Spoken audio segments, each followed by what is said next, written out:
I will call to order the Monday, October 6th meeting of the Verona Plan Commission, and we'll begin with the roll call, please. Alderperson Linder. Here. Commissioner Manley. Here. Mayor Hokemer. Here. Commissioner Lytle. Here. And Commissioner Heinzen. We have a quorum, so we will proceed. Next on the agenda is approval of the minutes from the September 2nd meeting. The minutes were included with your packet. What is your pleasure? Move for approval. We have a motion by Mr. Linder. Is there a second? Second. Second by Mr. Manley. Were there any additions or corrections to the minutes of the previous meeting? Seeing none, all those in favor of the approval of minutes signify by saying aye. Aye. Opposed, no. And that motion carries and the minutes are approved. Next, I would accept a motion to open a public hearing on a conditional use permit for a proposed indoor commercial entertainment land use with drive-up window service known as Taco Bell to be located at 671 Hometown Circle. Do I have a motion? We have a motion by Mr. Lytle. Is there a second? Second. Seconded by Mr. Linder. All those in favor of opening the public hearing signify by saying aye. Aye. Opposed, no. Motion carried. We are in the public hearing stage. Mr. Sayre, if you would provide the background, please.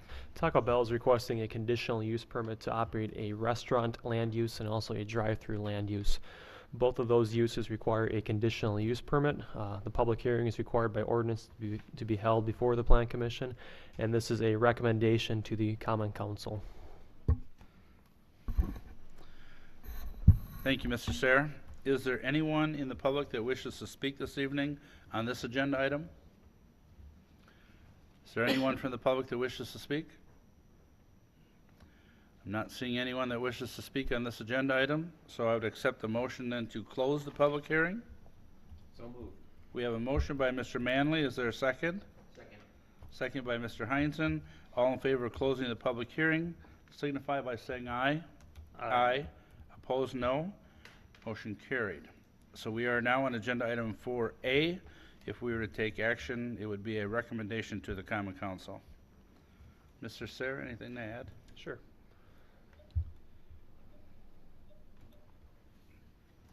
So tonight, once again, this is a conditional use permit review and also a site plan review, which is item B after this one on the agenda.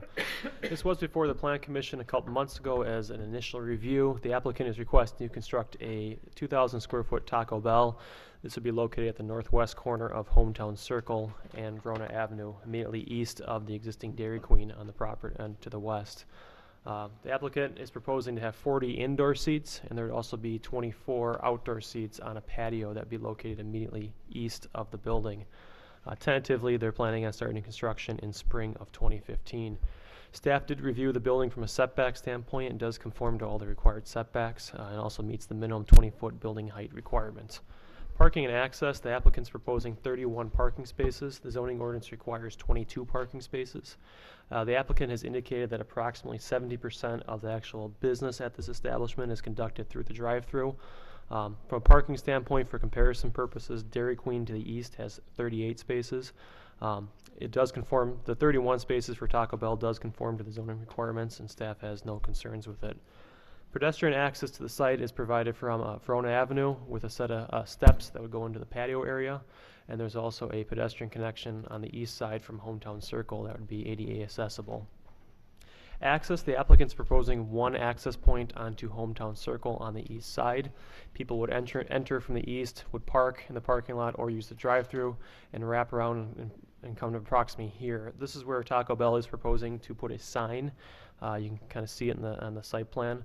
The sign would indicate a right turn to exit. They're also proposing speed bumps with the cross connection with Dairy Queen.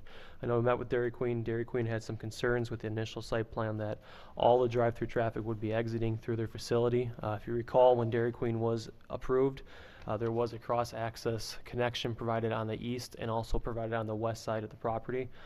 So this connection with Taco Bell would conform to the Dairy Queen site plan that was approved a couple of years ago. So it helped kind of alleviate the concerns of all the drive-through traffic exiting there. They've shown the exit sign, which would point people back to the east, and also the speed bumps. I know Dairy Queen has had some concerns with this configuration, so even with the connection, I know they're concerned about everyone leaving the facility and exiting out through their property. So I guess as the Plan Commission reviews this and takes a look at it, I just would encourage you to kind of just consider how traffic will be exiting this property, especially from the drive-through. Stormwater, the property has been, or excuse me, the stormwater management plans have been submitted to the city engineer for review. He has reviewed those and has no concerns at this time. The proposed landscaping plan in your packet does conform to all the required zoning requirements and meets the applicable number of points. Architecturally, the applicant is proposing to use stone veneer, ephes, and metal slats for the side facing Verona Avenue. The purple kind of looking material, those are the metal slats.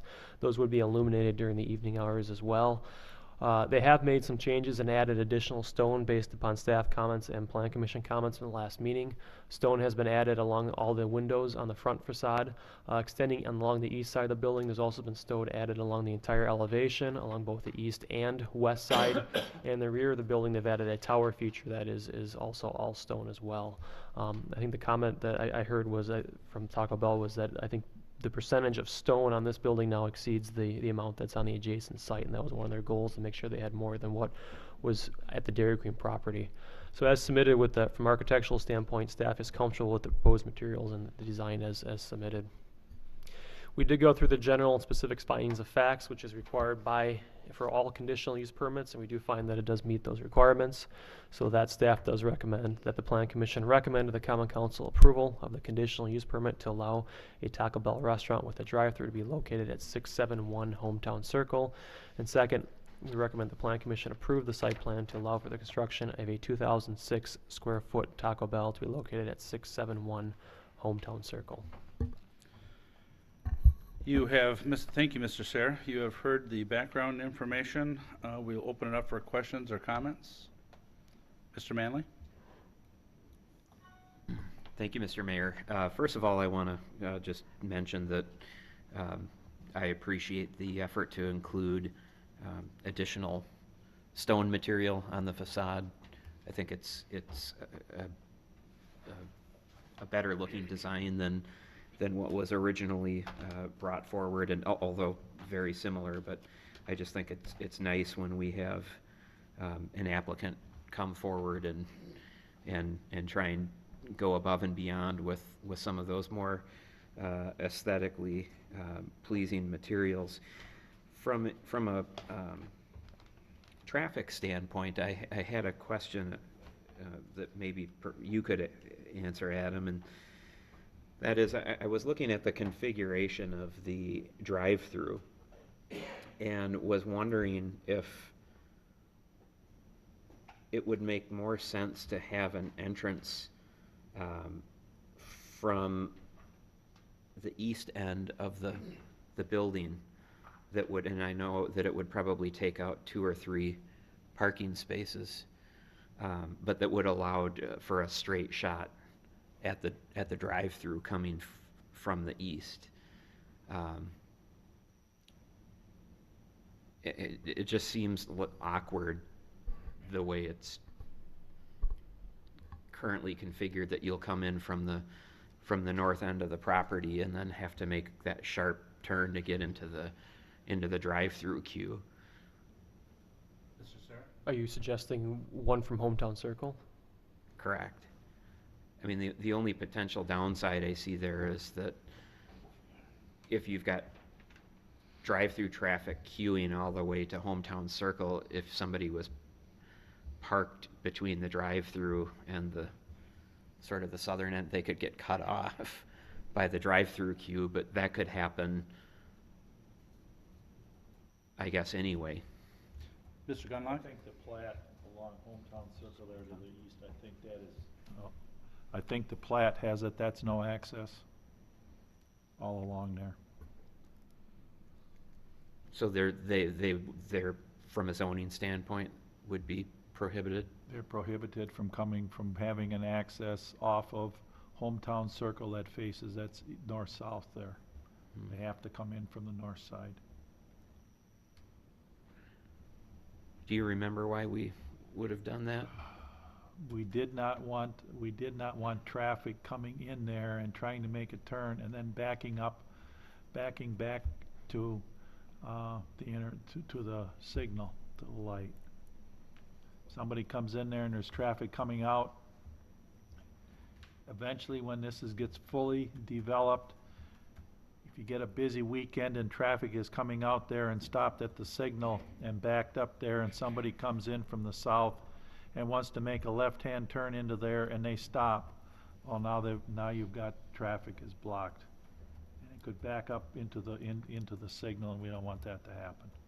So it's the same way on the other end. It was no access on the other side too, where Hometown Circle comes back out to Verona Avenue. Mr. Heinzen? Sure, thank you. I have I guess a concern about access that is similar. And maybe we need to reconsider whether or not we should have access to Hometown Circle for this property as well as the one to the west. And it becomes evident at the property that what Little Caesars has with the one entrance. I've been there a couple times when a semi has been there to unload into Little Caesars, and nobody can get in or out. It's just there's no way to move when there is a semi trailer there, and I'd be concerned that the same sort of difficulty would arise here at those moments when it's really busy with very limited access. Mr. Gunlock, any response?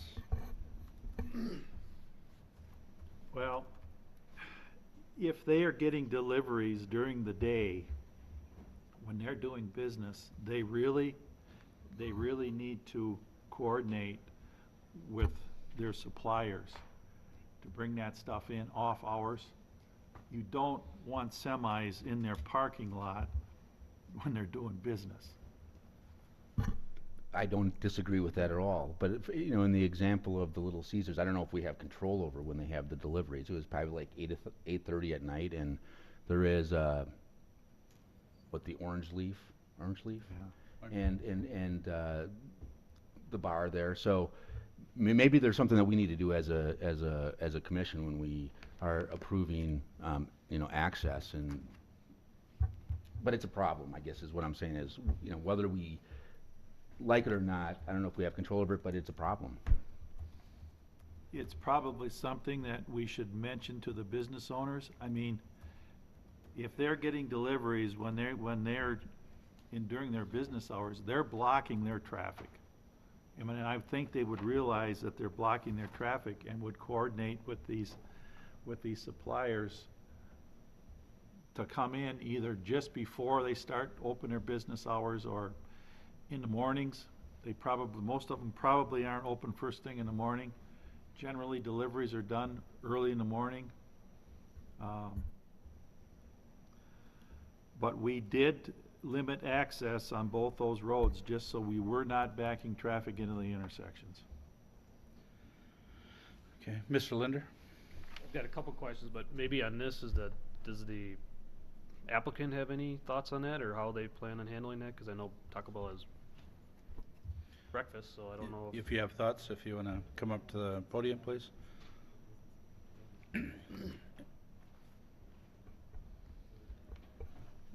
My name is Ryan Oyster. I'm with GPD Group, and we're the engineering and architecture firm for Taco Bell.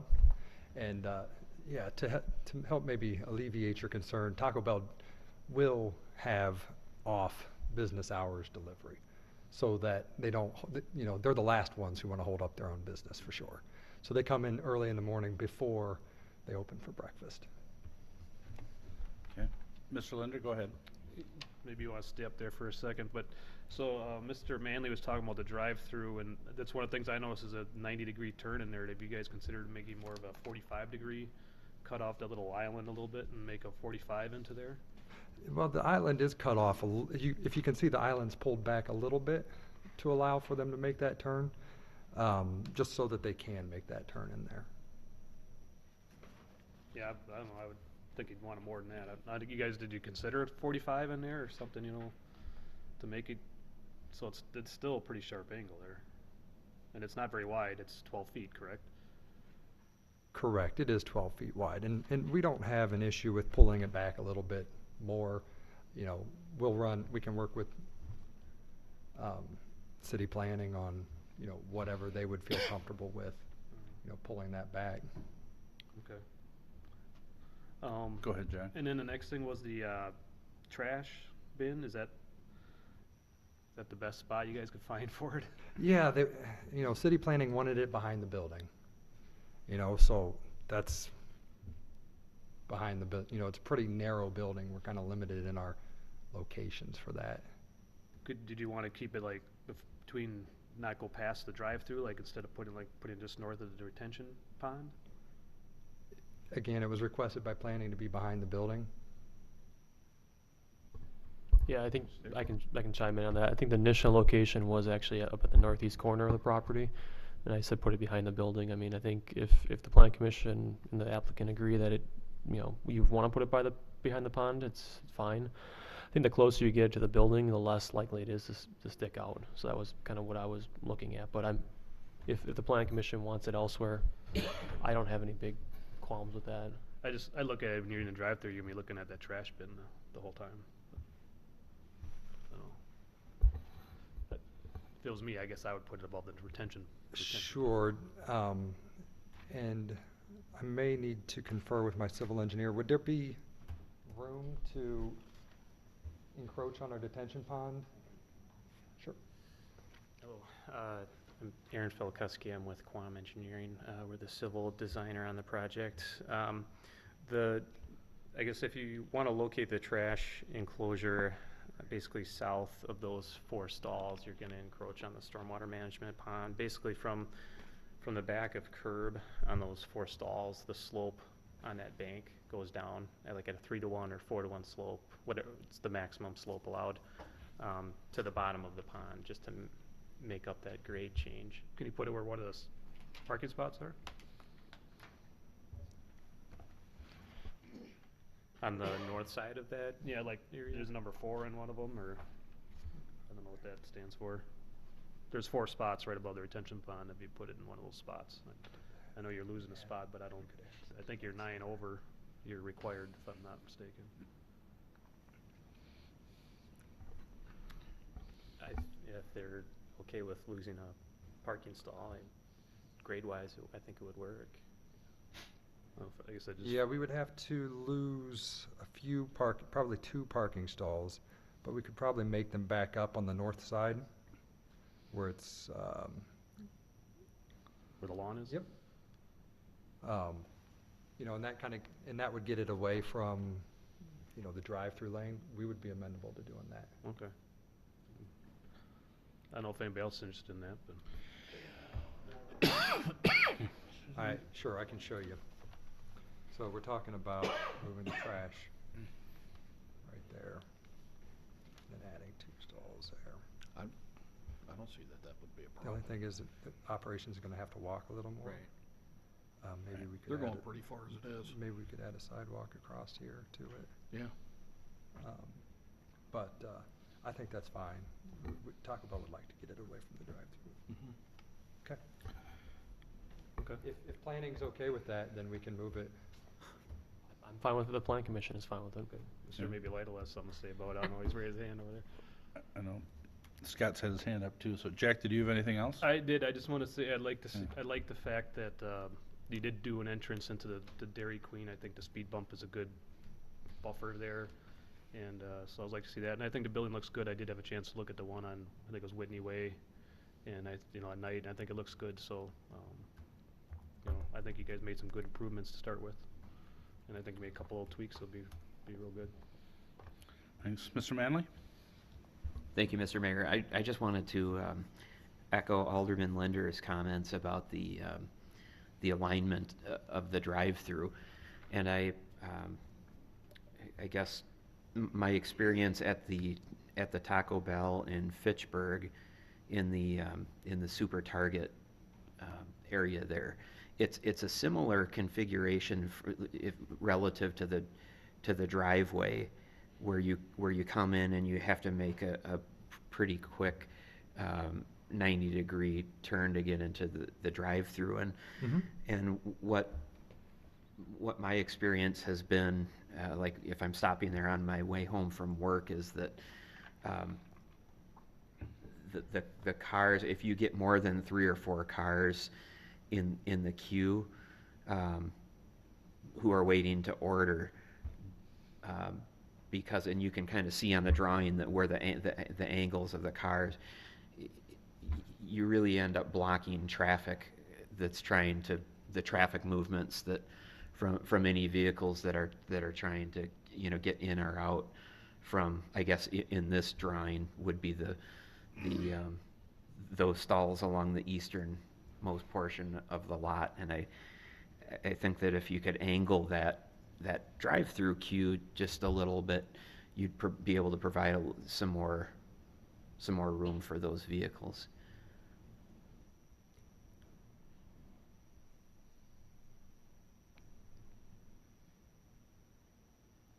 Yeah, I think that's doable to angle the entrance of that drive slightly. The only thing is that it's kind of like we're bringing traffic together at that point from the western lot and then the southern lot. So I wouldn't want, you know, all those cars coming together. You know, the way it is now, you know, the cars are going to be heading south and then basically turning into the drive-through lane. Taco Bell's drive-through stacking requirement is 8. The way they've set up their business and modeled their business is that 8 is the requirement based on speed of service, and they don't really see, you know, too many cars backing up past that. If they would, you know, we've allowed a 30-foot drive aisle rather than a 24-foot drive aisle, which would be a standard, to help, you know, really give a big, wide, open drive lane should there be any type of backing up. If I could follow up, then, at what point on the continuum of vehicles that you have on there, do you have the car first stopping to give their order? It would be the 5th car from the drive-through window. So you can see kind of right behind the trash enclosure, there's a order board. Okay. Yeah, that's a different location than the Fitchburg one. Okay. And so that would probably help because you're Okay. going to get cars deeper into the Right, okay. into the queue Yeah, I'm before not you familiar start with Fitchburg. taking the order. You take your order as you come around the bend right after you enter. Gotcha. And so you don't, if there's 4 people who show up at the same time, you're going to have 4 cars essentially, or at least probably 2.5 or 3 cars outside of the, Sure. stacked up outside of the lane there. Yeah, this if 4 cars got there at the same time, they would all be able to stack right Yeah. there. Okay. I think that's helpful. Okay, good. Mr. Lytle? Thanks. I wasn't able to see, or maybe I just missed it, were there any details on the trash enclosure? The materials or? Mr. Sarr? I'm not sure if that was in the packet or not. I did look at that myself, and I believe the outside, the 3 walls will be brick CMU, and the front will be a metal panel that's actually painted to match the building. So I Okay. have those that were actually emailed to me. I'm not, they may or may not have gotten into the packet. I'm not sure, but I have taken a look at them. They match the building. I'm happy to share those with you if I'm going to email them out, but I thought they were acceptable. They're pretty typical what we've allowed out in Hometown Circle. Okay, with that in mind, I think my preference would be to keep the trash where it is. I'd be more concerned about employees having to cross the drive-through lane throughout the day as they're taking trash out. I mean, if the majority of the commission feels otherwise, I'm not going to completely put up a huge fight about it, but I think with those type of materials for the enclosure, I don't think it's going to stand out too much from behind the building or create, you know, unenjoyable situation if you're queued up in the drive-through. So my 2 questions are the questions I always ask for businesses in this area.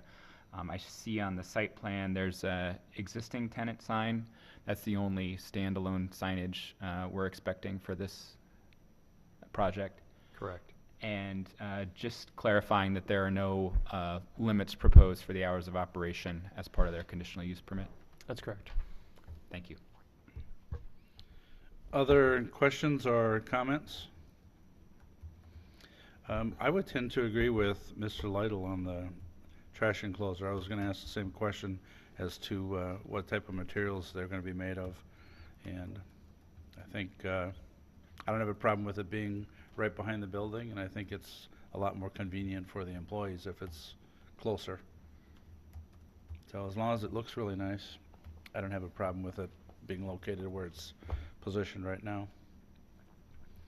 Other questions or comments? No other questions or comments while we have the gentleman up there?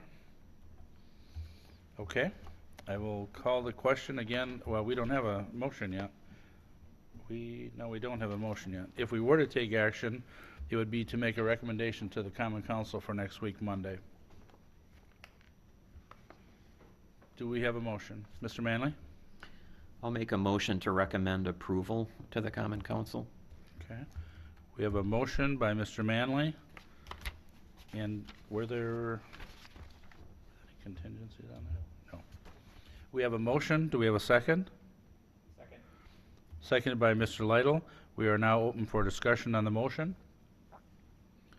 Discussion on the motion? Not seeing any. All those in favor of the motion signify by saying aye. Aye. Opposed, no. And that motion carries. So that will be on the Common Council agenda for Monday evening. Thank you. You're welcome. Next, we are on item 4B, which would be just action that would be necessary solely by the Plan Commission. And this is discussion and possible action on a site plan review to allow for the construction of a 2,006 square foot Taco Bell restaurant to be located at 671 Hometown Circle. Comments, questions, motions? Mr. Manley? I guess, in terms of, because we're talking about the site plan now, in terms of the trash enclosure, you know, I guess I'm of the belief that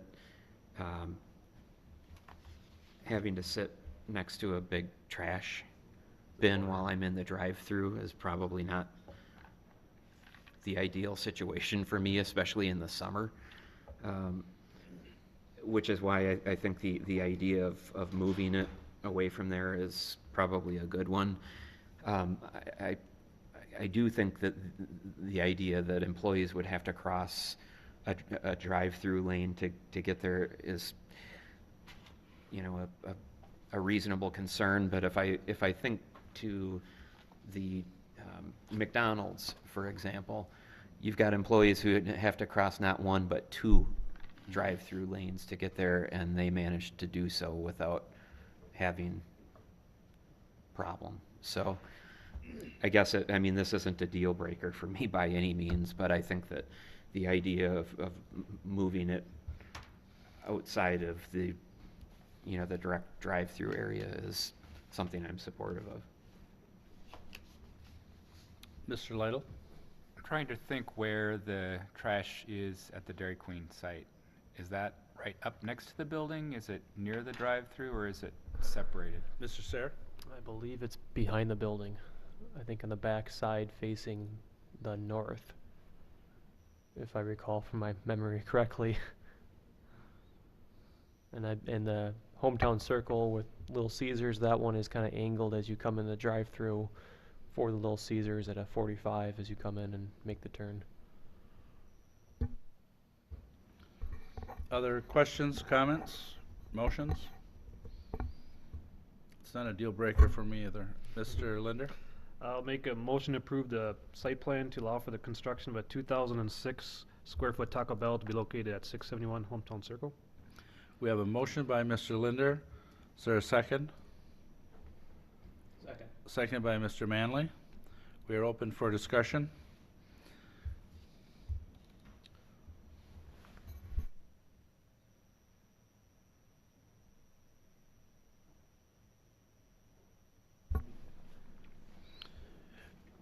We do have a motion and a second, but I'm wondering if we want to have further discussion about the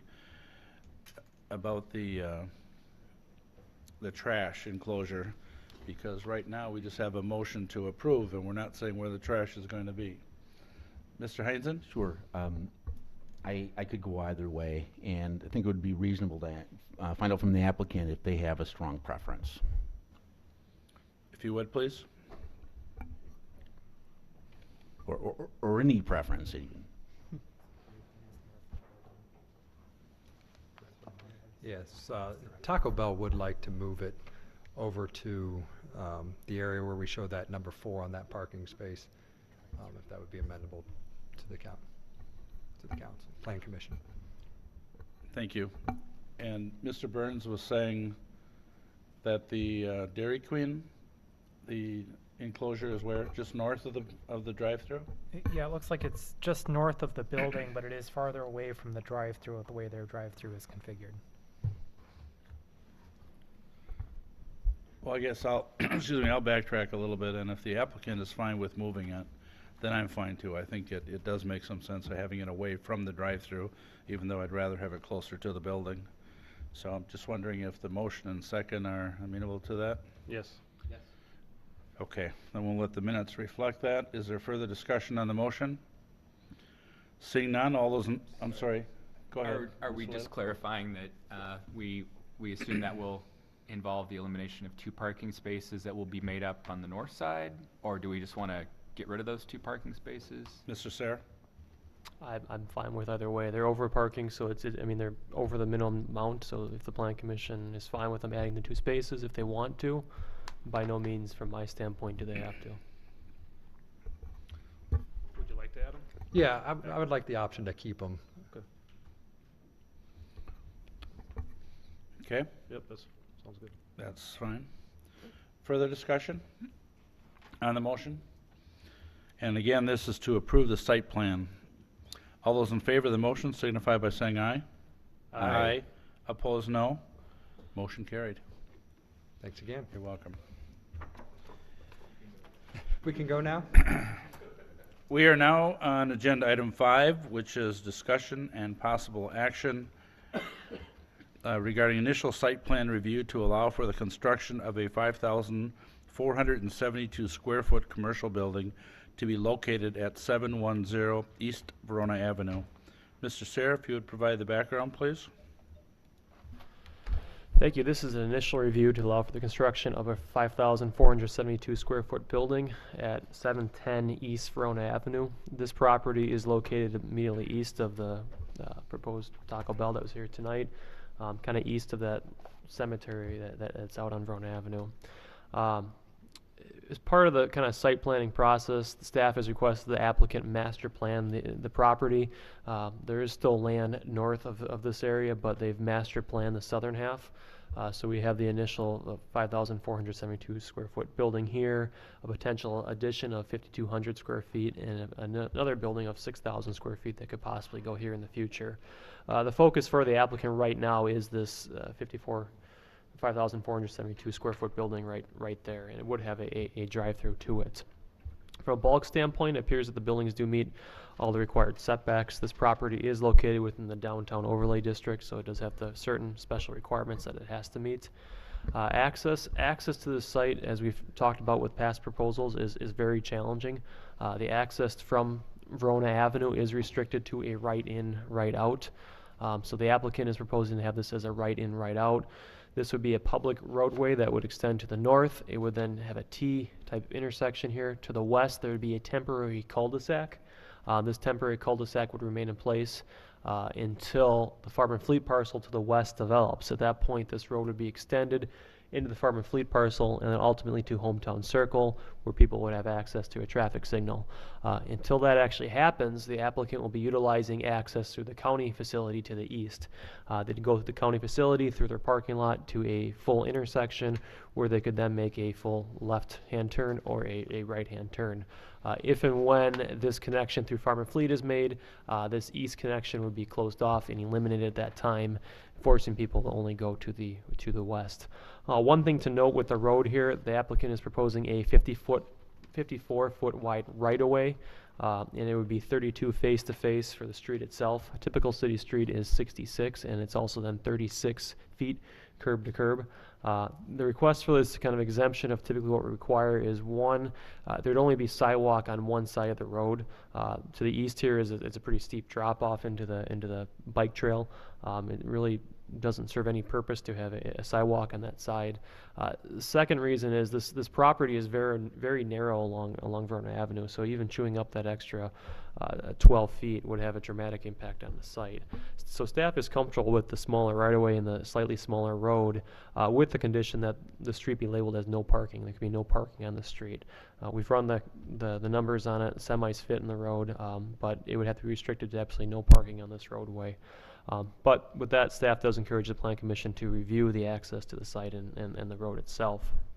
Parking on the property, the applicant is proposing 103 parking spaces. Once again, with these multi-tenant buildings and multi-tenant users, we cannot perform a complete parking calculations until we know who those users are. However, right now the parking ratio is at 6.2 spaces per 1,000. That's a pretty typical number for retail and commercial. So initially staff is comfortable with that. Future land division with this project will be required. The land division will dedicate the roadway. The land division will also create the lots to the south here and also probably 2 lots to the north. We'll need to see those details as the project moves forward. Architecturally, the color renderings were not included in your packet, but they're on the screen. The applicant is proposing a building that would be 20 feet tall. It would include brick, smart side panels, and split face block. The west elevation would have the drive-through on it. The east elevation would have a larger portion of the smart side panels, and the intention behind that is that the future building would actually connect in this building. So instead of putting all brick on this side of the building, they're proposing these smart side panels that can be easily adapted to a future building addition. And once again, on the west side, we'd have the drive-through. A couple of comments that I guess I have initially is one, having the applicant probably take a look at trying to vary in the building height a little more. It's kind of flat right now. If we could kind of vary the elevations of the roof line, it'd probably give it a little more character and depth. A second thing is, I personally am not completely sold on the orientation of these rectangle panels. I would just personally encourage the applicant to take a look at that and see if that's the best use of the architecture from an architectural standpoint. It does stretch the building and make it look taller, but I'm not sure if, I don't know, I'm not sold on that myself personally. However, with all that being said, the applicant is here tonight. I'm sure he's happy to answer any questions you have, and staff does encourage the Plan Commission to review the submitted materials and to provide feedback to the applicant. Are there any questions or comments for Mr. Sayre right now, or if the applicant wishes to make any comments? And if you would, please introduce yourself. Good evening. I'm John Bano. I'm with TJK. Staff comments are pretty much spot on. This is an initial layout for our project. One thing that we'd be certainly looking to do is jazz up the architecture. One thing is certainly add some texture to it because it does seem very vertical right now. We would also look to variate or add some variation to the height of the building. Sun screens to add some texture, also to let the sunlight play across it a little bit more. We tend to like some of the banding that happens in the vertical process. It does tend to add a little bit of rhythm to the building, but I think that we can certainly look at changing some of the parapet heights to add, again, some more visual interest to it. As far as tenants and parking counts, right now we have to, we know that we're going to be losing some parking stalls because once engineering gets going and as this project develops, we're going to have to look at how we're going to infiltrate, how we're going to do our stormwater, how we're going to get the landscaping in, all that stuff that you know. So don't be shocked that we've got a 6 to 1,000 ratio or whatever it is. We're going to be coming down from there. Okay. Questions or comments? Mr. Manley? The first question, I guess, relates to the drive-through, and am wondering if the applicant is able to tell us are you looking at like commercial drive-through for a financial institution type of use, or are you looking at food service in this location? Right now we don't have any contracts signed, but a couple of the people that we have been talking to are quick service without a menu board that you would order from, so the queuing would be much shorter. similar to the sort of the Clinkies project that we've done in the past where there's very little queuing, or sort of similar to the Little Caesars, which has a pickup, that type of orientation. Again, preliminary stages, we don't have any contracts, but it is not our intention to add a menu board and to have the queuing stack up, just purely because the way that the drive-through itself is oriented, it's not very conducive to that type of setup. Thank you. Mr. Heinzen, please. Sure, and this is the question maybe for Adam or for Bob.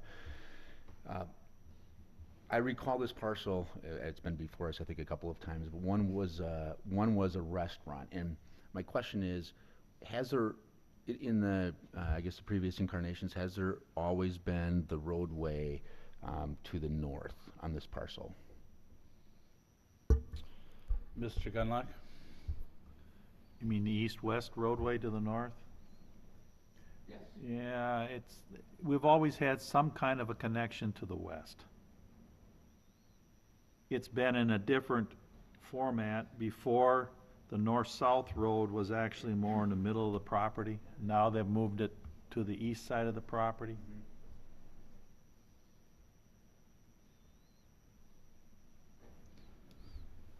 Mr. Linder? I guess maybe this is for Mr. Gunlock, but on the last project we just looked at, we didn't want any entrances off the north-south Hometown Circle Road. This looks like it is a entrance. Are you worried about queuing up into the highway on this one at all? It looks like there's an entrance on the east side of this. Mr. Gunlock? Yeah, there is an entrance there. We could get queuing back onto Verona Avenue. But with the future building to the north of this, it's gonna be tough, you know, unless that future 6,000 square foot building gets moved to the north, and there's the entrance to this parking lot actually gets moved to the north, so you have more of an entrance way than with a parking lot north of that. Might work. And this building here, this 6,000 square foot building, would get moved to the north. If I could answer that also. Go ahead. Part of the difference between the Hometown Circle and this project and the problems that may arise of trying to turn left and backing up onto Verona Avenue is that on our project, there's another entrance further to the north. So if somebody's backing up traffic, they can easily start to see that people can get around them and go to the entrance that's further off the north. Whereas on the Hometown Circle project, you've only got that one location where you can sort of get in. I think that this would alleviate some of those issues. Also, to answer your question, sir, this project has been, to say liquid is an understatement. This is probably the 15th iteration, give or take, plus or minus. Originally, the road that goes north-south was in the middle of the site. We've shifted it off to the one side so that we can make this project a little bit more, hope there's no English teachers, developable. So by shifting it off to the side, it allows for a little bit more of a usable chunk of property for the project.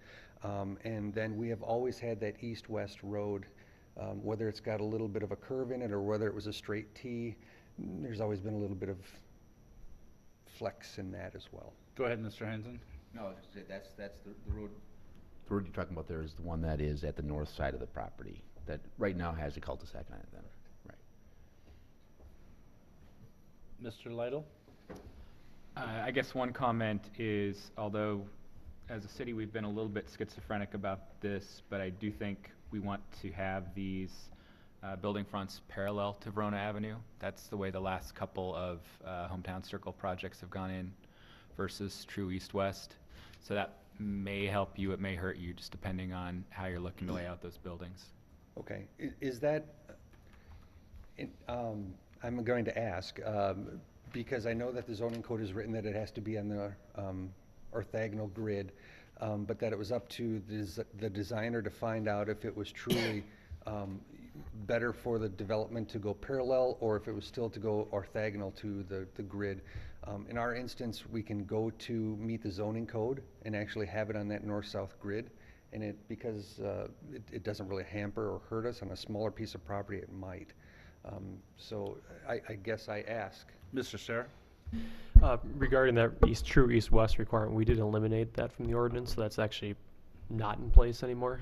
So I think it probably comes down to the discretion of the plan commission and the applicant kind of figuring out what they think is best for the property. But yeah, that's no longer actually in place what it used to be a year ago. And then a question for Mr. Gunlock. As I'm trying to understand short-term and long-term traffic patterns, I see that the connection is available in the near term over to the county property where they have some parking for their facility.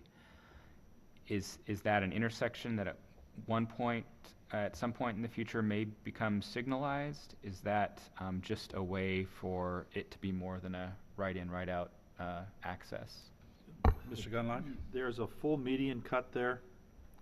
The only way they can get out of here and get back to the east is to go through the county, food service, parking lot, and use that median cut. Otherwise, they're going to be coming out and trying to do a U-turn at our signalized intersection, which we do not want.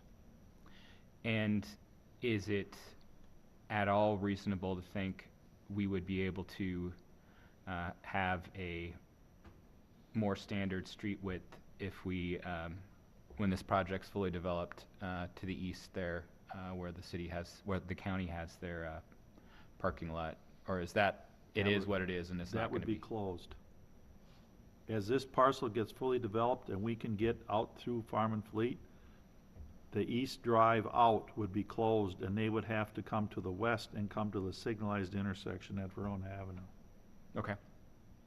I have to say my preference, if that's the long term and with little knowledge of what would go into the north or what the traffic demands would be, I would much rather see a wider road than what's currently proposed. And I know that creates some constraints for you in terms of where these three buildings are, but I think that's going to make some pretty, could create some problems over the long term if this develops with three buildings up front and potentially several large buildings in the back.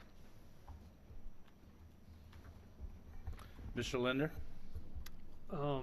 Does the county have to sign off on anything to run through there, or how does that process work? Mr. Gunlock? I believe there's an agreement between the owner of this parcel and the county. When the county sold this parcel to this owner, there was an agreement that they could use their driveway to get out. Okay. Do you have any concerns with it going through a parking lot? Yeah, there's a concern, but it's the only way to get a left. I mean, we can tell people they can only right in, right out, and they can't use that. And when they come out of there, what they're gonna do is they're gonna go to the intersection and make a U-turn at that signalized intersection, which is much more dangerous than them coming through this parking lot and using the median cut. So what lot for Farm and Fleet would have to be developed for this to be finished? It's the one due east of the Farm and Fleet building. So it'd be just to the north of that Taco Bell then? Yeah. Correct. Is that that's one lot? Mm-hmm. Yeah, that is a big property. I probably prefer, I mean, if you're looking for feedback, I prefer to have that entranceway that's coming off that right in, right out area to be farther north. I mean, obviously, you've got some constraints, and I appreciate all the iterations you've done, because I think I've seen at least 4, here. Might have been more than that, just so I can recall. But in general, I mean, there's a lot of nice looking things on there. So, I mean, like I said, it's challenging, so it'll be pretty flexible. Mr. Heinzen? Sure. Maybe this is a question for Adam, but what would we need to do to encourage the I guess, encourage Fleet Farm, or is there any other way in which we could have that roadway, roadway that goes across Fleet Farm's property right now, built now, and avoid having to use the county's property? Maybe even avoid having to have the right in, right on out roadway as well. Mr. Sarah? Honestly, what I think I don't think there's anything you can do. Besides buying it probably for a very large price, I don't think there's anything you can do. Farm and Fleet has kind of indicated they want to protect their future options of how that parcel develops, and they've kind of indicated they don't want to do anything that could potentially hinder their development of that parcel. And I don't think there's, my personal opinion, there's any way that that's going to happen before they actually develop that parcel. For better or for worse, I just don't think. I think there's been past conversations with the developer, and other developers are trying to get access through there, and they've gone absolutely nowhere. So I don't think there's anything we can do. So does Fleet Farm own directly to the south along Verona Road there, or is that where the cemetery is? Yeah, there's a cemetery piece, and the Fleet Farm parcel is a very small triangle that goes out and then kind of expands out, and the parcel to the west of this is about 6.5 acres in size. It is quite large. So they do run into Verona Road still on that side? Okay. They clip it, but they can't get access ever to it. They'll come out in the hometown circle for access, but there is a very, very small part that does touch Verona Avenue. Other comments, questions? Mr. Manley? Thank you, Mr. Mayor. I was glad to hear your comments on the architecture, and I think it's important and something that we try and encourage all applicants who are looking to construct a new building on either East or West Verona Avenue, that we put the design overlay in place, because we really do want to hold applicants to a higher standard of architecture for this significant corridor through our city, and the Farm and Fleet development was, when we put those design overlay requirements in place, it was about the same time that we are looking at the Farm and Fleet development initially, as well as the West End development initially. And the thinking was that, these are two gateways to the city, and we really want there to be a higher level of architecture and really, go up a notch above and beyond. And as I looked, I appreciate seeing the color rendering here at the meeting, which we didn't have in our packet. But as I look at even the color rendering, I think that there's a lot that could be done that's probably not terribly expensive to make it more, to make the building itself more architecturally interesting.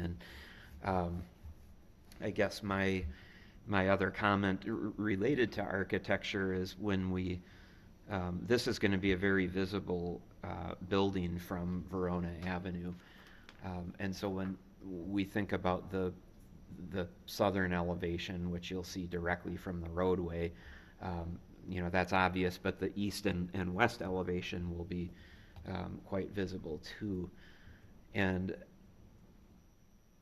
what I recall seeing was not a whole lot of windows in either of those, and I know that that on the east side you want to leave things open for the ability to add an adjacent building, so I get that. But on the west elevation, one thing that I think would make sense to consider is having, unless it would completely interfere with the use, some more windows or something to break up what's otherwise a pretty big expanse of brick shown on the current.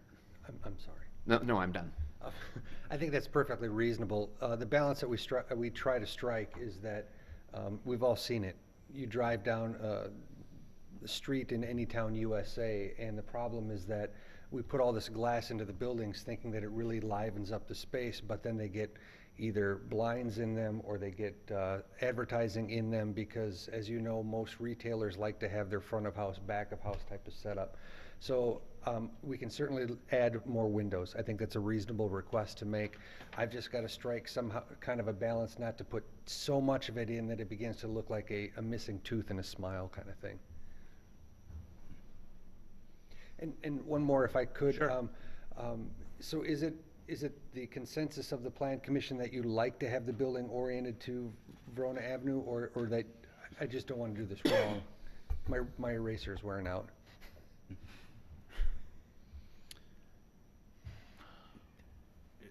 Really doesn't matter to me. Mr. Manley? Yeah, I would just say that speaking only for myself, it makes no difference to me. No other questions or comments? We're not taking any action here this evening, so we look forward to seeing more information in the future. Thank you for your time. Thank you.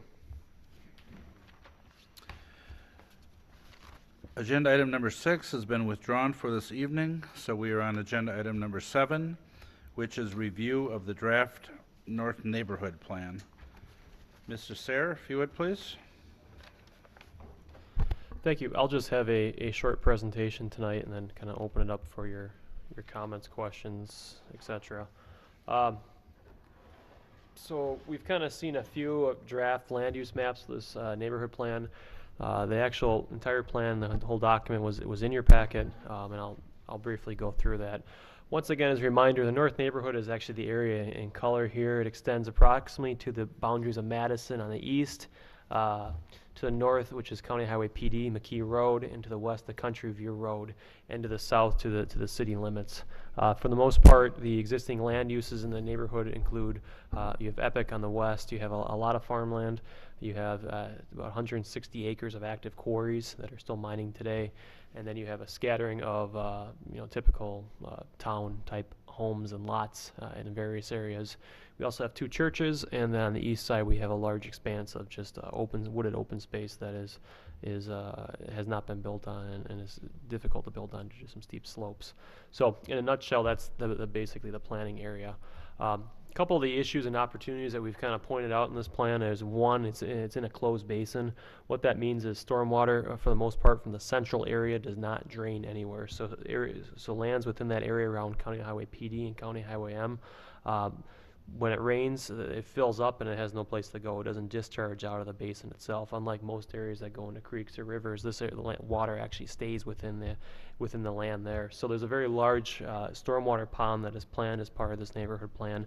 And when we have back-to-back, or when we have 100-year back-to-back 100-year stormwater events, that water will actually be pumped out of the pond that's in this area to a basin on Raymond Road, and then at that point then sent off to it's where else it needs to go. So there is a very large stormwater pond because it is a closed basin, which is challenging, but once again, it's also an opportunity. Secondly, there's a lot of transportation issues going on in this area, and I'll get into that in a few minutes, but we have County Highway M, which is planned for construction in the next coming years. We also have County Highway PD, and we also have Nine Mountain Road, which is slated for reconstruction as well. So it's going to be torn up for the next few years. As I indicated before, there's also gravel quarries in the area, which is challenging from a use standpoint. They create dust, noise, etc. But they also, when they go back to be reclaimed, they can also be challenging from a reclamation standpoint as well too. So we have approximately 160 acres in this area that we have to take under consideration. And finally, the fourth opportunity is also we have an existing intergovernmental agreement with the City of Madison, which for the most part establishes the city's boundary at County Highway PD.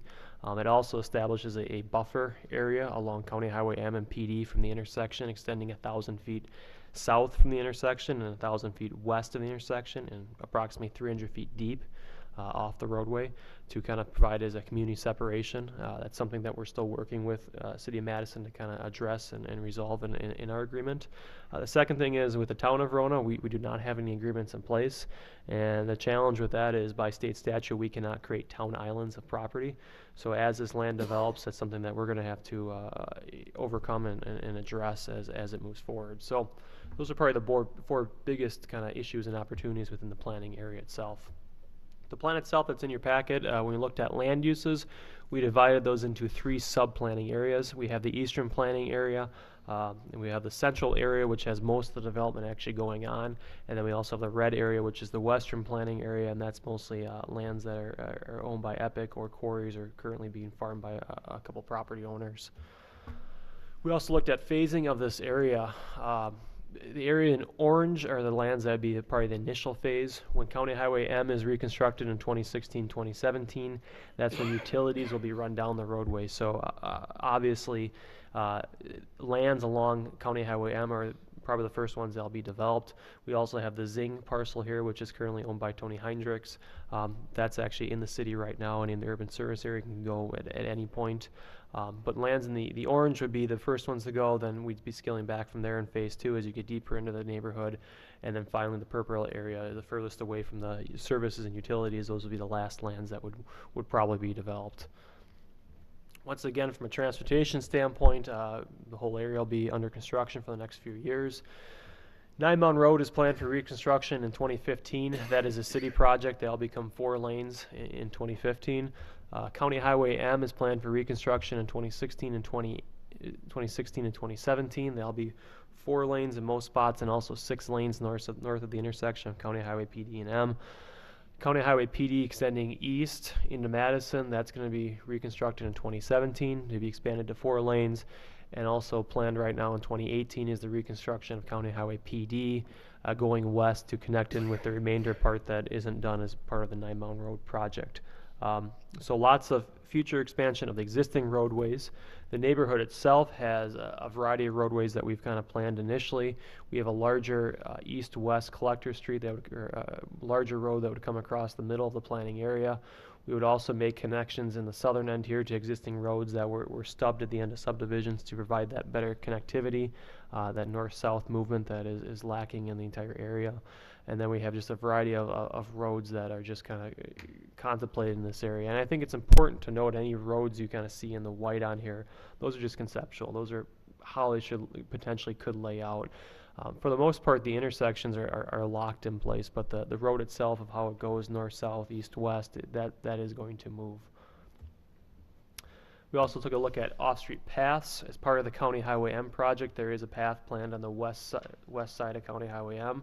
Part of the PD project, there's a path planned on the south side, and part of the 9 Mountain Road project, there's a path planned on the east side of the road.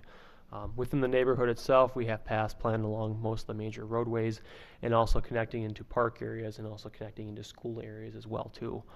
So once again, following the major roads, making sure that we have paths and better accommodations on roads that may or may not be busier, but also leading to those most important points, which is the school and the parks. It'd be part of bike path, so you'd have your typical 10-foot wide path.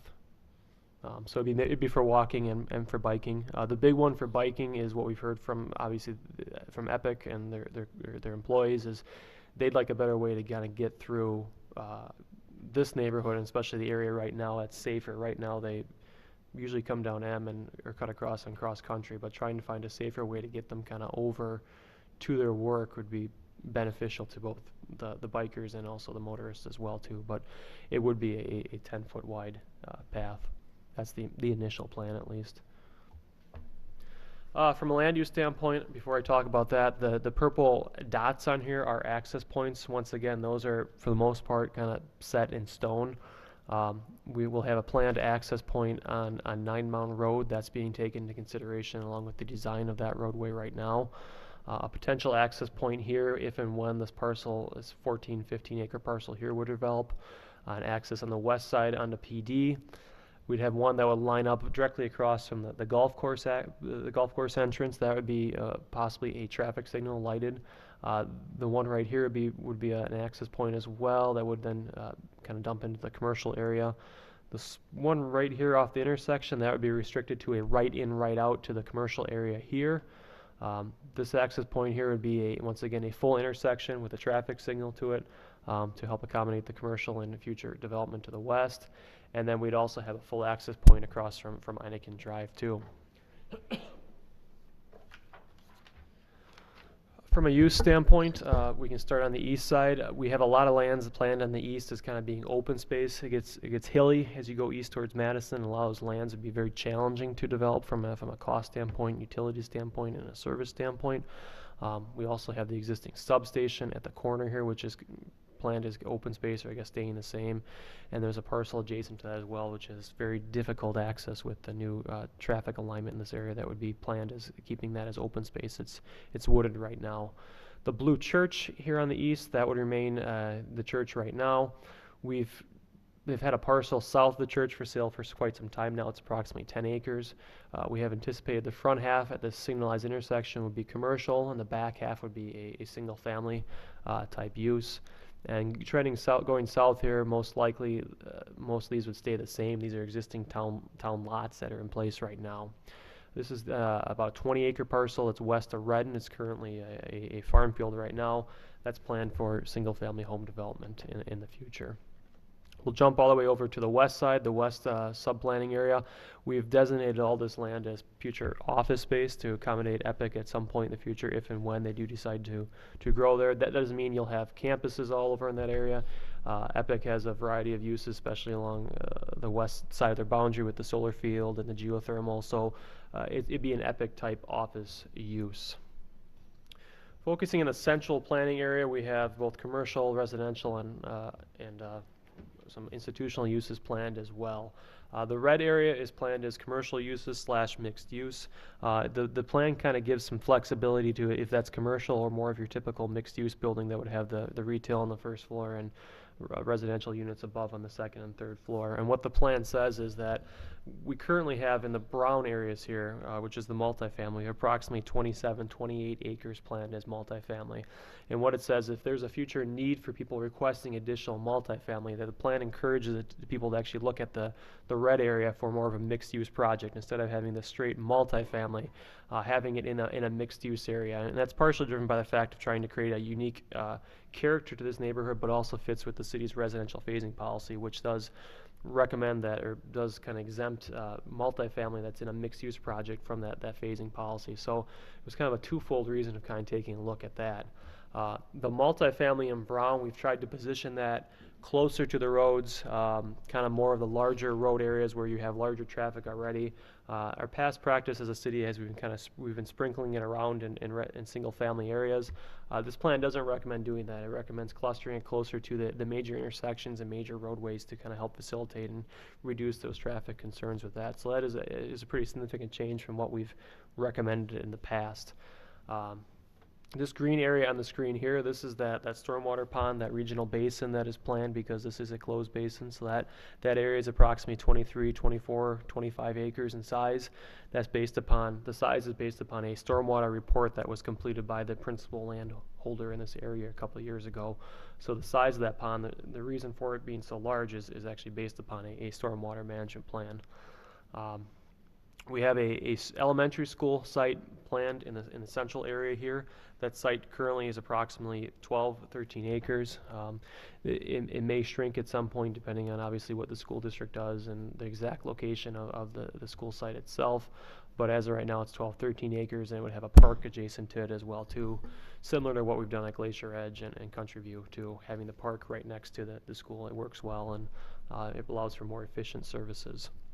The yellow areas in the central area, those are your typical single-family homes that you find in most areas of Verona.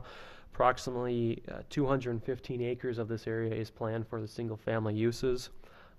These brown-type areas, mostly here and here, that's more of a what we call wooded residential. Those would be slightly larger single-family lots that would allow people to, these areas are heavily wooded, so allow people to build a home on a larger lot and hopefully be able to preserve those trees.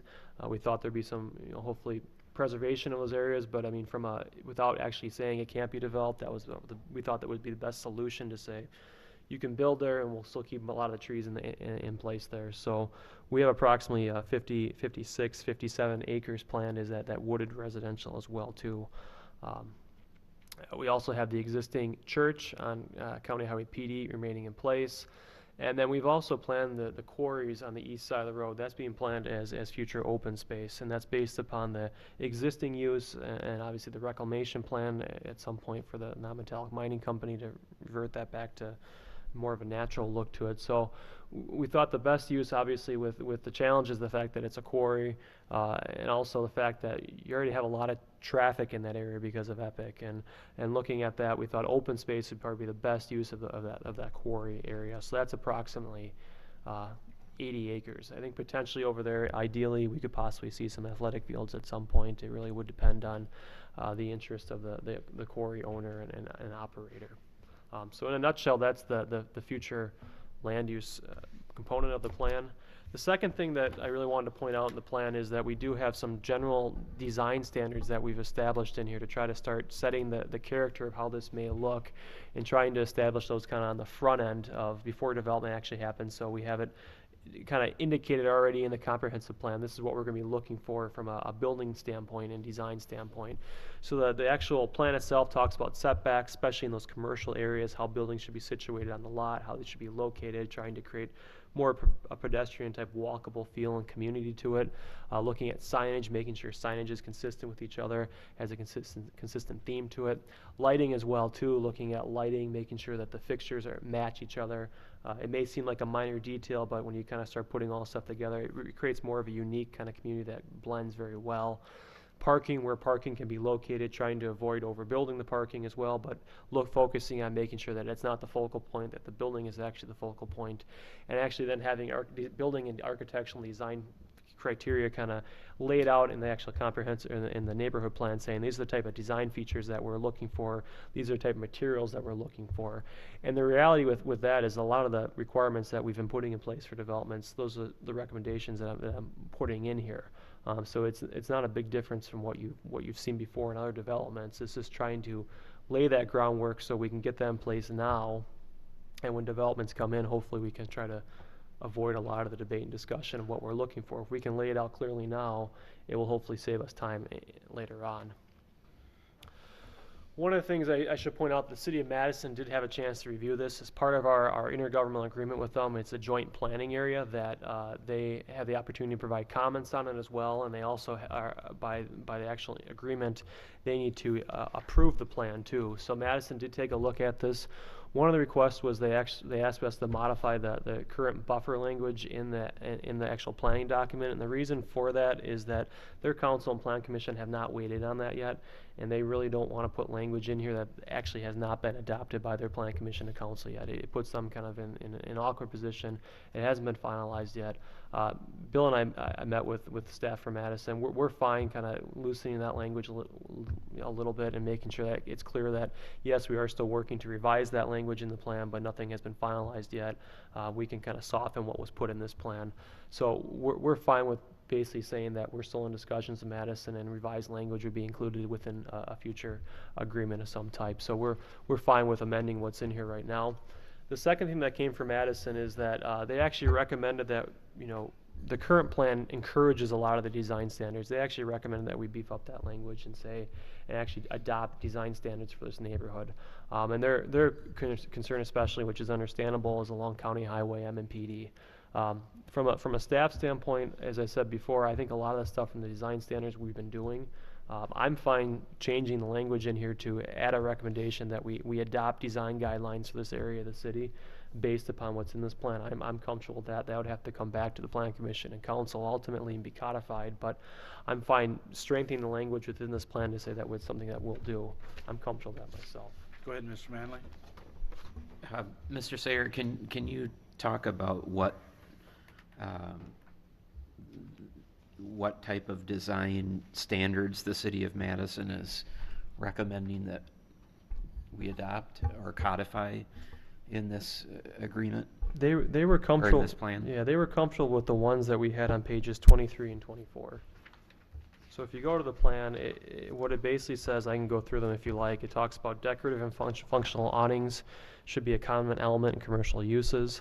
It says commercial areas should include approximately 80% windows or doors at the street level to provide visual connections.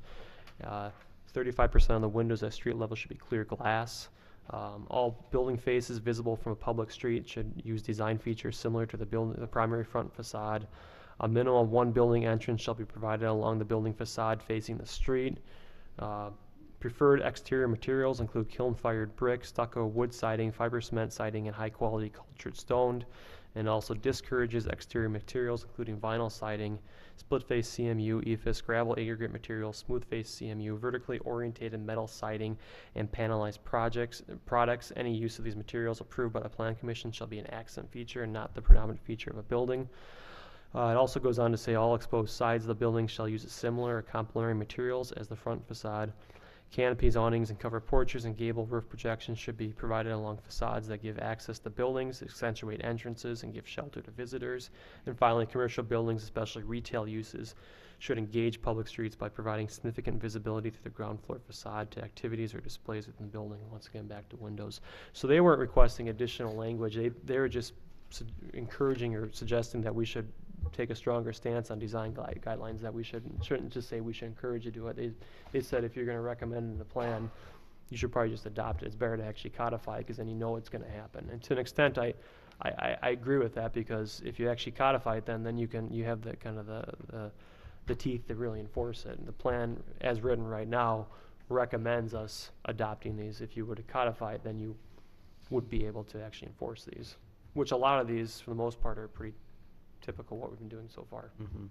Thank you. Mr. Lytle? Okay, this group just sat here tonight and said, east-west, parallel to the road, whatever you feel like. So, I mean, it's great to talk about design guidelines and design standards, but we never hold people to them. So if we want to go and write up 20 pages of design guidelines, that's fine and that's fun, but it seems like it's pretty much an exercise in futility. So I would say keep the design guidelines as guidelines and encourage them, but why bother if we're not going to stick to them? We had design guidelines set for West Verona, East Verona Avenue, downtown district. Every project has exceptions, so why even bother? Other comments? Mr. Linder? I've got a couple questions about the gravel. Do we know how long that gravel pit is going to be active? Any idea? Do they have any idea? Mr. Sayre? I don't really know. I'm not on the east side. I'm not sure how much material is actually left in there. I think it's pretty much done, but they keep kind of going in there scraping around. So to keep it active, if they close it out, then they have to reclaim it. I don't know how much longer it's going to be active and going, though. On the west side, I think they're still pulling some material out of there, but I really think it depends on at what point do they run out of material on the west side. East side, though, I'm not sure. They could scrape around for 50 years if they wanted to, probably. Yeah, I mean, as long as they're pushing stuff around and moving stuff around, it remains an active pit, and then you don't have to reclaim it. Go ahead, Mr. Linder. And then my question is that road through that east quarry. I guess two questions. One is, how does that work? And the second one is, who does that really serve? I wonder if that's like going to be another route for Epic people. Mr. Sayre? Yeah, I think building it is obviously a very fair question. That's a matter of who owns it, and obviously there's fill in the area that could be used if there ever was an interest to fill that pit. There's probably ample amount of fill, especially to the west. Who uses it? Yeah, it is intended to be a reliever, especially for this neighborhood, so they don't have to go up to PD or down to cross country to make that left if they're going south on Nine Mound. So it's mostly to serve this neighborhood. Otherwise, if you don't have that in place, you're going to force them either up to PD or down to cross country. I think it's important to have that east-west connection through there when you're talking probably over 1,000 single-family homes and probably a few hundred multifamily units. You're talking 13, 14, 1,500 units to get them out west. But do you see, if you got traffic lights along PD, can you see Epic traffic sneaking through there? I don't. I mean, I think because what you're looking at PD is you're looking at a pretty smooth right turn if you're coming down M, where most of the Epic employees are coming from.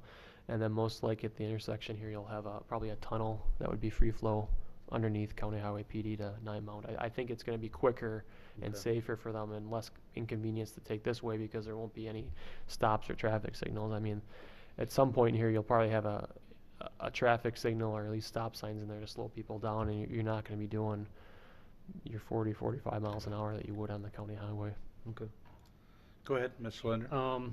Then you've got the school in the middle, and is there a reason why it's more in the middle and not like up next to the commercial area, like maybe like Glacier Edge is kind of by the development over there. It's got residential on one side, but it's got development on the other. Yeah, I think this once again, all this stuff is still will move around slightly. That was a request actually from the school district. They liked that location better. They had a chance to review this. I think one of the initial drafts actually had the school closer in this area up here, and they wanted it more in a centralized location on the actual site itself. So that was to accommodate what their request of moving it to the south. Go ahead. I got one more then.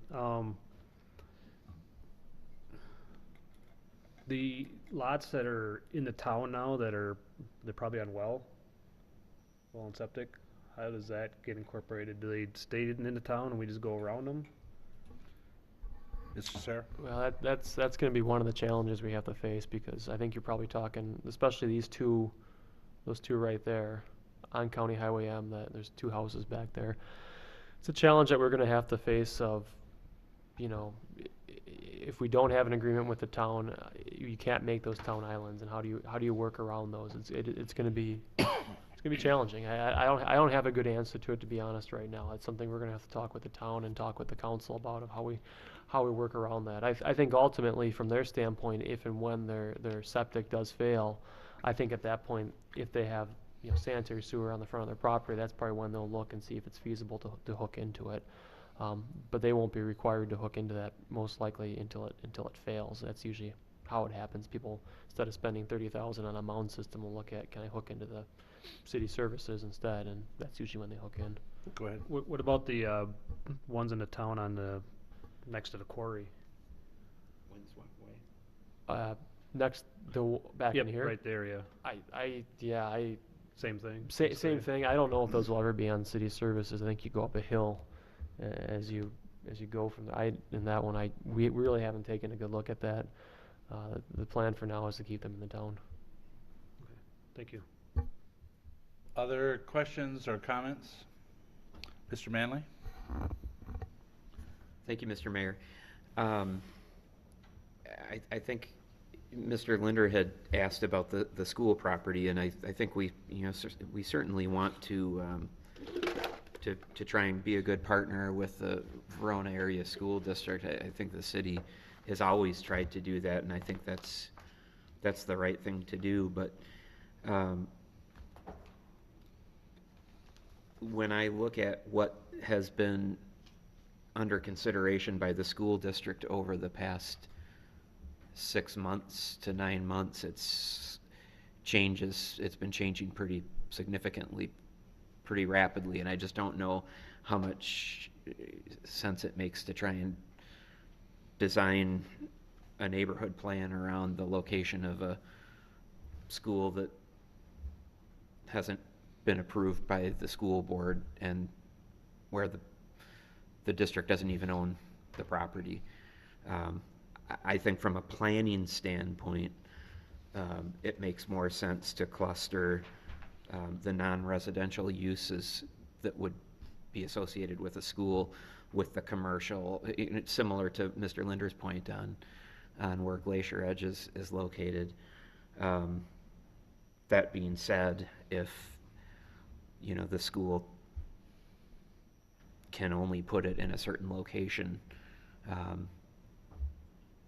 because of constraints with a willing seller, that's a different story.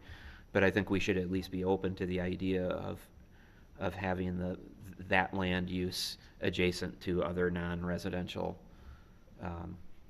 land uses. And then the other point I wanted to make, which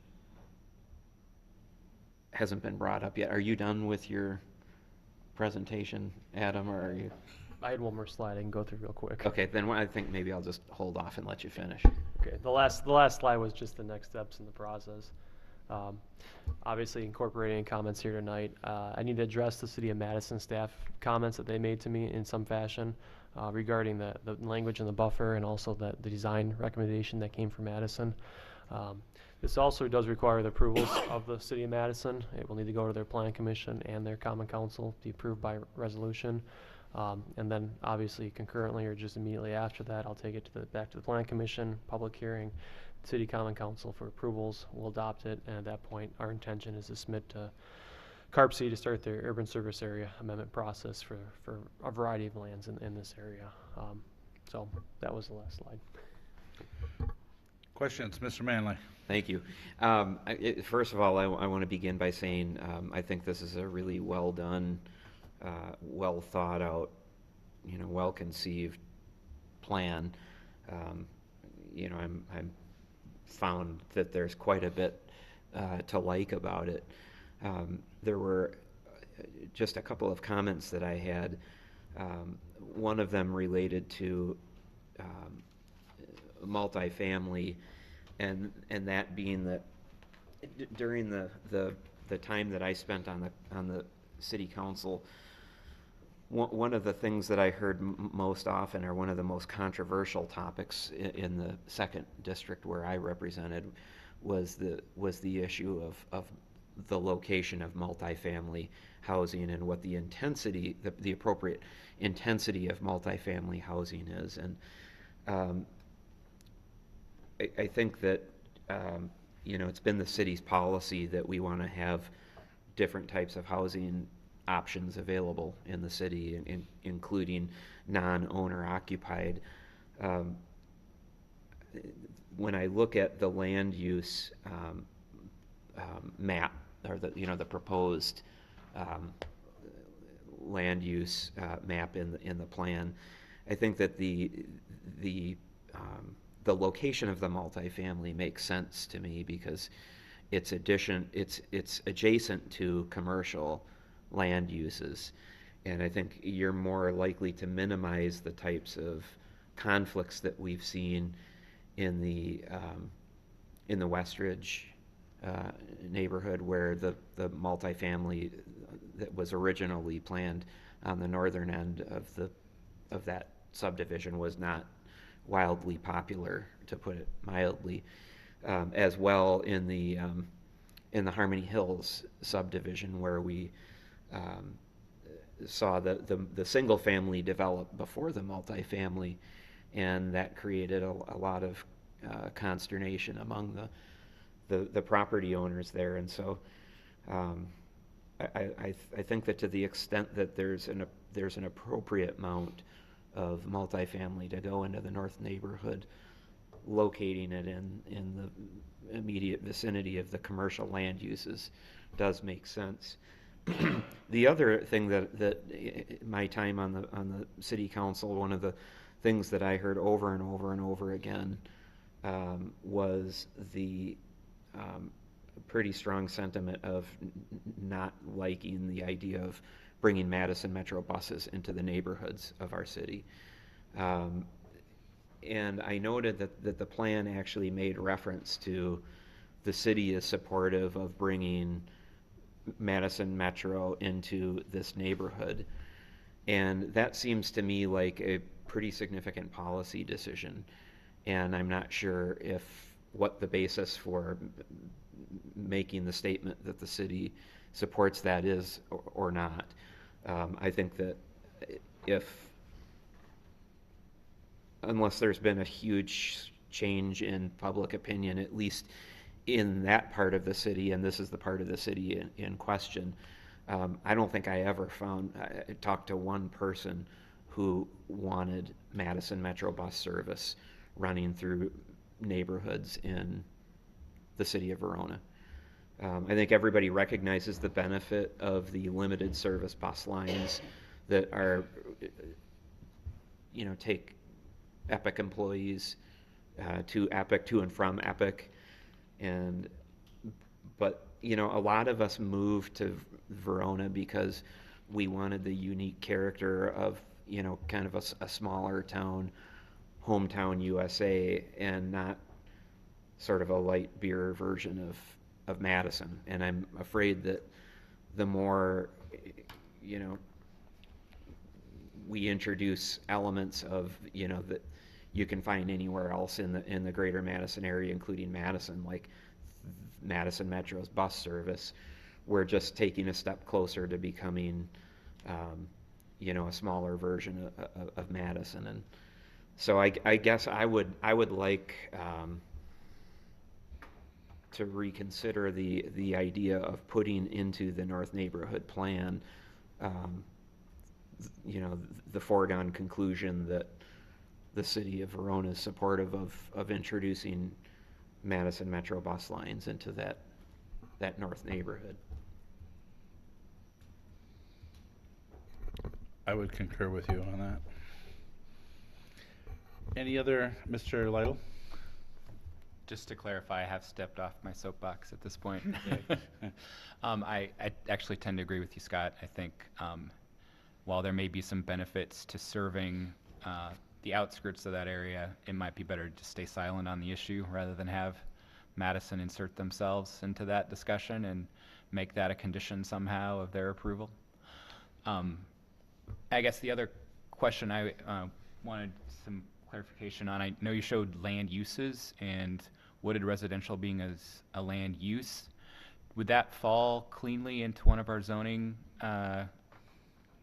code zoning areas, or would we have to adopt something, an additional Mr. Sarah? zoning designation? I mean, you could drop it in your typical NR district. I mean, you have a minimum lot size. I mean, if you really wanted to be really clean and really make sure you got to a minimum lot size of, I think it says 12 or 15,000 square feet per lot, I think you'd create a new district. So that the new district would be the cleanest way of doing it. Could you do it now? Yes. Would it be more challenging to enforce? Absolutely. It looked like, thank you, it looked like some of those areas were already kind of developed in that manner. There's some houses existing on the parcel on the north end, but maybe trying to duplicate that on the south. Yeah, I think it'd be not as large of lots. Those are, I think, about an acre or two, but, along that kind of line, trying to preserve those woods and probably some larger homes in there as well, too. Other, Mr. Heinzen? Sure. And Adam, could you point out, with respect to the bus transit, where on the plan there's specific notation of where the buses would go if they were to come into Verona? It doesn't. It doesn't say on It the doesn't plan. say. It's on page 8. It doesn't give a location of where they go. And I guess my intention of having that in there, and I'm fine removing it if the Plan Commission wants it as well, was mostly just looking at this commercial area here, especially around the multifamily, because this will be an attractive neighborhood to Epic. And that, like I've said before, this, looking at this from a transportation standpoint, I would suspect Epic would encourage a type of a bus stop in that neighborhood too, if you want to reduce the traffic going out there in the mornings and the evenings as well. But like I said, I'm fine removing the recommendation from the plan. I mean, what I would basically remove is the city support, the last two sentences in that section. If the Plan Commission would like to see that, I'm fine with that. But like I said, the intention was mostly in that commercial area here. We saw that as kind of the central point of where you'd probably have a lot of people living, and probably some places in there to probably eat and shop as well too. Mr. Heinzen? Sure.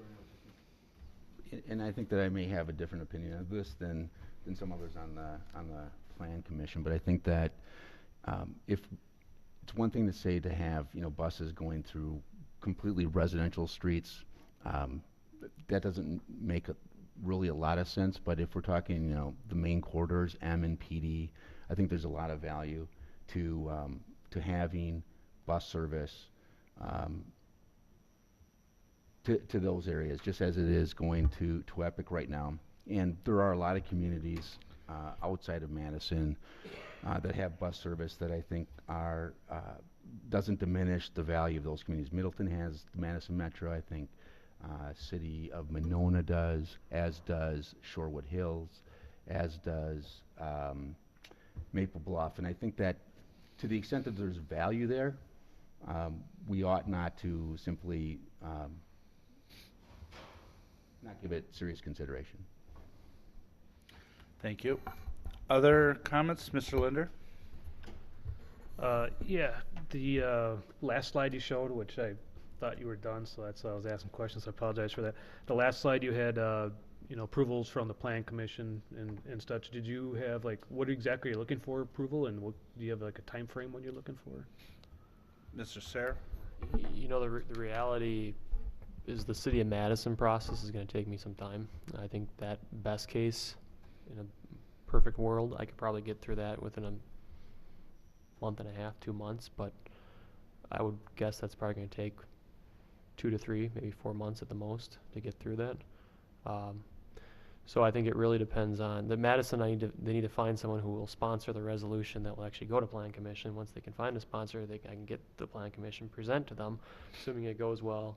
Then we'll go to the council and for their approval of the plan itself.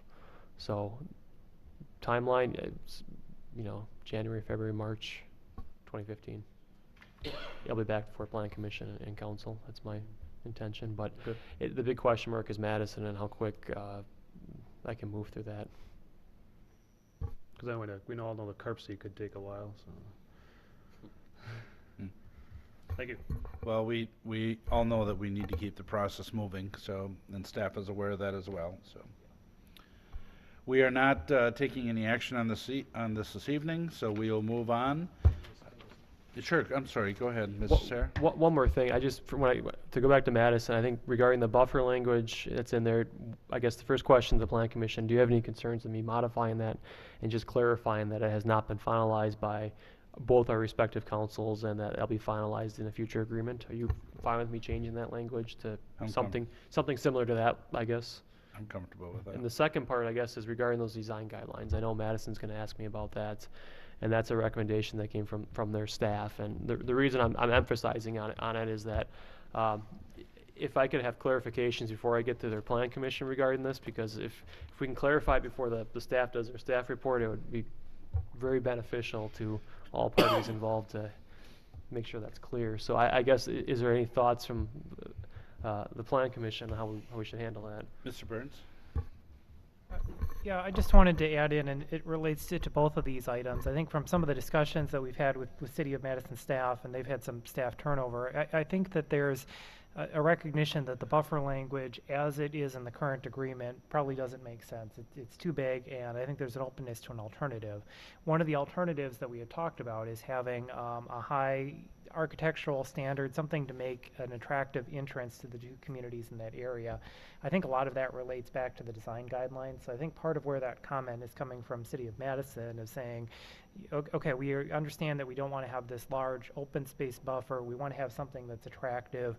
We appreciate the suggestions that have been put together in the plan, but you know, if we're looking 10, 20, 30 years in the future, you know, how do we know that some of those things are going to be in place? And I think from our perspective as a staff, we want this to be an attractive area and want as staff to have some ability to go to developers and say, we're holding you to a high standards. This is an important gateway to the community. So I think that's part of the rationale from their comment and part of the reason why as staff, as long as we have control over what those guidelines are, that we see some benefit to that as well. Mr. Manley? I guess I think that makes sense. Actually, Mr. Lytle points are valid as it relates to the downtown overlay guidelines, and I think you know, from my standpoint, I was on the council when the council recommended them, and then was you know, privileged to serve on the city council when we had a chance to review some projects that either did or, in my opinion, should have triggered those design overlay requirements. And I think in some cases we've really held applicants to that standard, and others we haven't. And I think that the idea that we've sort of been somewhat schizophrenic on their application is a valid point. And I think if we're gonna do this, and I think it does make sense at a key gateway to the city to have, you know, architectural requirements that are, you know, very strict, and so you can't just get by with EFS, and you can't just get by with split face block. I think that makes total sense, but I'd only want to do it if we are going to actually make this a design requirement and instead of a guideline. And I think if that's the place we're going to go, then I think we should revisit our design guidelines for the downtown area and, make it clear, for example, that I think if you read those requirements, it doesn't just apply to new construction buildings. It's if you make any change to the exterior of the building, you trigger the design overlay requirements. And so just using as an example, John Erickson, if you're going to make changes to the outside of that building as St. Vincent's did, then you should trigger compliance with those design guidelines, and we didn't do that. And so I think, let's have that high bar, but let's make it meaningful. Let's put teeth in it, and let's require applicants to meet them rather than, sort of, maybe this time they apply and this time they don't, or they apply sort of or not. I mean, I think we need to have, not just in the North neighborhood, but everywhere where we expect architecture to be of a higher quality. Thank you. Other comments?